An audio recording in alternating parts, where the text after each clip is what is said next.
첫 번째 경기 파나마 대 대한민국 분석 시작해보겠습니다.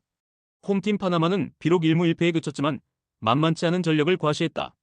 파라과이전에서 2골, 우크라이나전에서 1골을 터뜨리며 두 경기에서 3골을 기록한 공격력은 한국이 분명 경계해야 할 부분이다. 특히 뉴욕 레드불스 소속의 공격수 라파엘 모스케라와 수비수 마르틴 크루그가 팀의 중심으로 꼽힌다. 다만 이 경기에서 4실점을 허용한 수비는 약점으로 지적된다. 대한민국 공격진이 파나마의 수비 뒷공간을 집요하게 파고든다면 충분히 득점 기회를 만들어낼 수 있을 것이다. 원정팀 이창호는 이번 대회에서 극심한 득점 가뭄에 시달리고 있다. 우크라이나와의 1차전에서 김명준이 한 골을 기록한 이후 파라과이와의 2차전에서는 상대 선수가 퇴장당하며 수적 우위를 점했음에도 불구하고 0대0 무승부에 그쳤다. 두 경기 동안 단 1득점에 그친 공격진의 무딘 발끝이 가장 큰 고민거리다. 이번 파나마전에서는 반드시 골이 필요하다.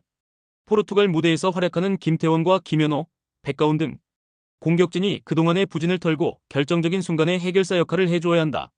중원에서도 보다 공격적이고 창의적인 패스 공급으로 답답한 공격의 활로를 뚫어야 하는 과제를 안고 있다.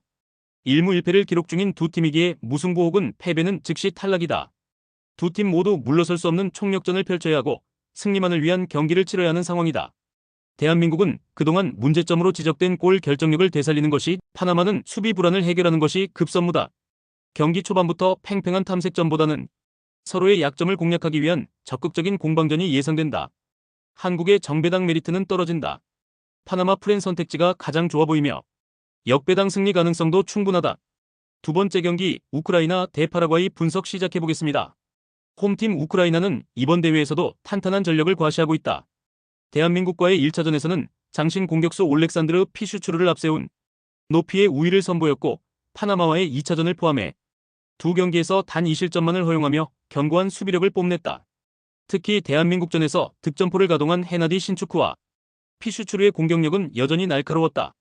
안정적인 경기 운영을 바탕으로 파라과이의 공격을 봉쇄한 뒤 세트피스와 측면 공격을 통해 득점을 노릴 것으로 보인다. 원정팀 파라과이는 화끈한 공격 축구를 구사하는 팀이다. 파나마와의 1차전에서 3골을 몰아치며 3대2로 승리한 공격력은 B조 최강으로 꼽힌다. 엔소 곤살레스, 로드리고 비알바 등 재능 있는 공격수들이 이끄는 공격 라인. 은 언제든 득점을 터뜨릴 수 있는 파괴력을 지니고 있다. 다만 대한민국과의 2차전에서 수적 열세 속에 0대0 무승부를 기록하며 공격의 흐름이 한풀 꺾였고, 파나마전에서 2실점을 허용한 수비는 다소 불안한 요소로 지적된다.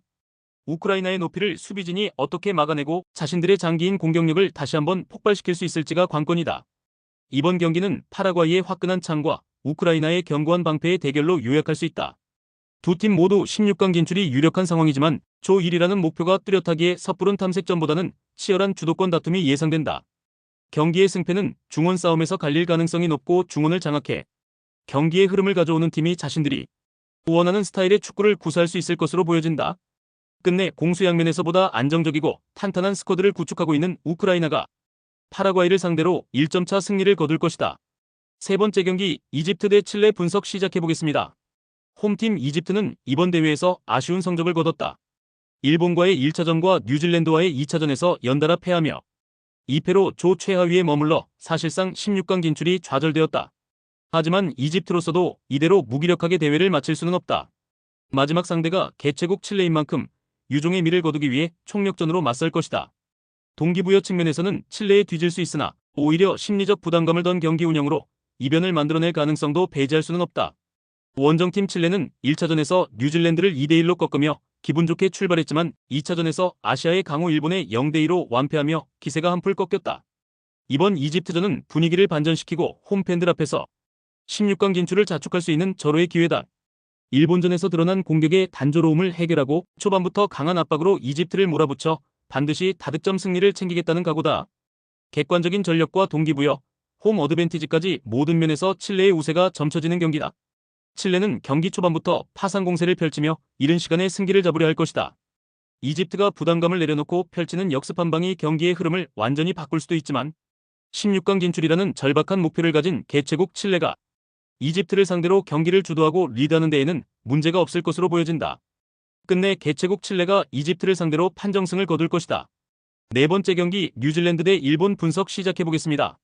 개최국 칠레와의 1차전에서 아쉽게 1대2로 패했던 뉴질랜드는 2차전에서 이집트를 2대1로 꺾고 기사회생했다. 이번 일본전은 뉴질랜드 축구의 미래가 걸린 중요한 경기다. 이미 성인 대표팀에 호출된 경험이 있는 루크 브룩 스미스, 헨리 그레이, 루카스 켈리 힐드 등 재능 있는 선수들을 중심으로 팀이 뭉쳐있다. 로테이션 가능성이 있는 일본을 상대로 반드시 승점을 따내고 자력으로 16강 진출을 확정짓겠다는 각오다. 비기기만 해도 칠레가 이집트를 상대로 대승을 거두지 않는 한 16강 진출이 매우 유력하다.